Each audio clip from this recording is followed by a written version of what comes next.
Hi, I'm Professor Kevin McGill, and I grew up in Harlem, and I also had to drop out of school. I was fortunate enough to go to Catholic school, but my brother died in my senior year, and I had to drop out to get a job to help the family. So after floating around a few years, I heard about Educational Opportunity Center in Manhattan, because I kept getting denied for jobs because I didn't have a high school diploma. So I said, you know, it was free. I had time on my hands, and I enrolled. It's one of the best decisions I ever made in my life.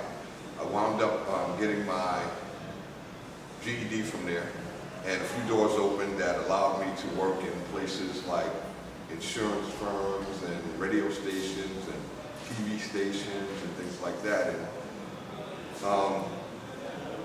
I gravitated up to Yonkers, I guess, after floating around maybe 20 years. You know, after in jobs, out of jobs, in jobs, out of jobs. And, you know, during my experience, I found out a lot of the doors closed because of the first impression I was making. You know, I had forgotten the discipline that they had taught me in Catholic school about always wear a tie, always keep your hair neat, always, you know, please, yes sir, have a seat when you're asked to have a seat, and things like that.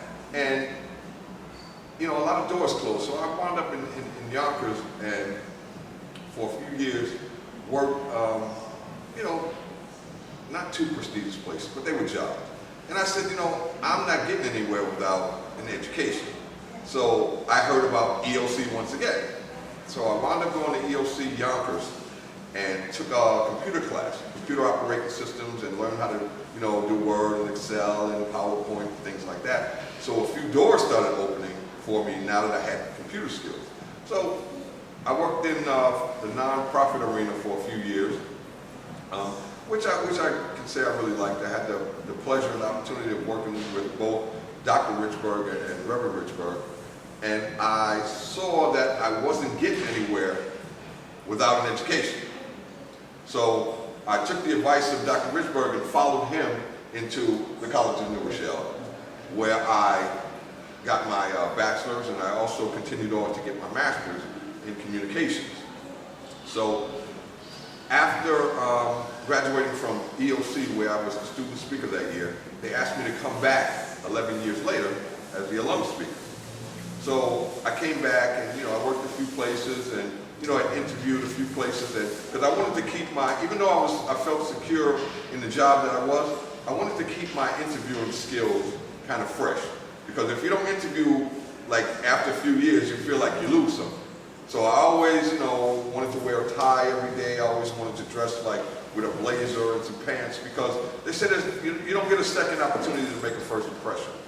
So I floated around and, you know, stayed at this job, and I was fortunate enough to, once I graduated from the College of New Rochelle, to teach as an adjunct there for a few semesters. So, I mean, I liked the job. It was pretty nice, but there was something, I don't know, missing. It wasn't my passion at that time. I don't know what it was. Maybe some life circumstances that I was going through. I don't know what it was. But thanks to Dr. Richburg, he told me about some positions at Westchester Community College up at the main campus. So, you know, of course, I put my best suit on. I did some mock interviews with some people to make sure that, you know, my interviewing skills were up to par. I had my resume fine-tuned, tightened up, you know, to make sure that I could make the best impression possible. And I got the job up there. And ironically, once I got the job, I wanted to go back to EOC Westchester in Yonkers, in Getty Square, and tell them, you know, that I finally arrived and was working for SUNY. And they said, you know, it's ironic because we were just talking about you in staff meeting. So I met the new dean, and you know, they asked me, you know, had I ever considered working for EOC, and I told them long before I got my credentials, I wanted to work for EOC. So they told me to come back, and the next week I was filling out paperwork, and I transferred down, and I'm an adjunct at EOC now. And one of the things that I teach is career readiness and workforce development. And part of that is not only resume writing, but how to interview, and most importantly, how to dress for success. Because we have a lot of students that come through the classes that are not aware of, what to wear to interviews. People think that big earrings and nice hairdos and gold chains and big hoop earrings and $100, $150 sneakers are nice to wear in interviews.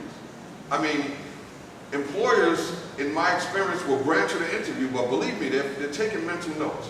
So my thing is, I always try to wear a tie to school every day. I always try to wear a nice vest or a blazer, depending on the weather, because people always come to me, they say, we really like how you dress. And I learned that from the experience of jobs that I got and jobs that I didn't get. And I found out in retrospect, the jobs I didn't get was because I didn't take the time to prep, to say, well, this is a corporate environment, this is nonprofit, let me put my best foot forward and dress for the job. Going back a few years, I was a chauffeur, when I was in school the first time.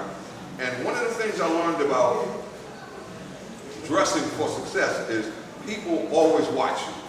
So there was a uniform code that, you can wear any combination, which is true today, gray, navy blue, or black, any combination that you wanted. So I was the type of gentleman that grew up with the discipline of Catholic school to always make your stuff match, have your pants pressed, your shoes shine, and things like that. And the company liked me so much that they put me on the brochure. So I was the model guy for this chauffeur's company I was working for. So in my teachings today, which I love to do, I'm like you, I love teaching today. Because my mother, God rest her soul, she used to say, you talk so much, you know everybody in Yonkers, you might as well get paid for it. So today that's what I do. I'm giving back some information, and one of the things that I try to teach people is, it starts from within, but it ends up on the outside, without, right? So I tell people that take a look at the job you're trying to get, do some research on the job, and if possible, take a look at some of the people that work there. And also remember, during your first interview, always wear a tie with a shirt. Young ladies wear a nice dress with some shoes, because I've had people that have come back to me and said, well, it's a plumber's assistant's job, or it's a job working in a school as a custodian. How come jeans and a tool belt and a plaid shirt is not, appropriate? I said, because you're making an impression. I said, regardless of what the institution is, you want to go in making that first impression that they'll remember. So I always encourage my students, I said, look, if you don't have a suit, come see me, and we'll direct you to some career classes and help you learn how to dress for success. One of the things I've learned working with the Richburg is dress for where you're going. Because I had no idea where I was going to wind up, maybe 20 years ago. But thanks to some hard work, determination, and just some stick-to-itiveness, I decided, like I said, go back to school. I'm at a job that I love now. And I'm giving people some encouragement, like to let them know, look, I sat in those same seats where you sat, and you can be right where I am today. Because actually, I was the graduation speaker again this year. They gave me the honor and privilege to speak at graduation. And one of the things that I always encourage my students to do is take your failures as a success. I said, every door is not going to open for you. I said, so don't get discouraged when you go to an interview, week or 2 weeks later they call and they decided to hire someone else. I used to do that. I used to feel so bad. My ego used to say, okay, well, maybe it was my suit, maybe it was the way I interviewed, maybe it was the way I was talking, X, Y, and Z. Every job is not for everybody, right? So I've learned in my travels that some doors are going to stay closed for a reason and some doors open for a reason. So the difference for me today is I don't stand and look at a door that's closed in my face asking why did the door close. Because to the left or to the right, there's either a window or a door of opportunity open. So my thing is, I try to dress for success everywhere I go. Everywhere. Not only in my work life, I try to, you know, be appropriate, like in the streets, because I never know who I'm going to run into, and I like to be a walking billboard of where I work and who I am. Because I like people to compliment me. They say, Professor McGill, I see you all the time, and I love your bow tie game now, and you know, and that makes me feel good. You know, it makes me feel good to know that people are noticing. You know, so to put it roughly, I'm at EOC 26 South Broadway, 606-7600, if you need the number. And you can come in and, you know, you can set up an appointment because they don't usually allow people to come and see us, but you can call the school and we can set up an appointment, 606-7600, right, in case you missed that. And you can set up an appointment with me and I'll be glad to meet you, you know, after class, and we can sit down and we can help develop, you know, your career plan if you want to go back to school, or if you just need some pointers on some things. I can direct you to Richburg Career Services, you know, and we can take it from there. All right, so thank you.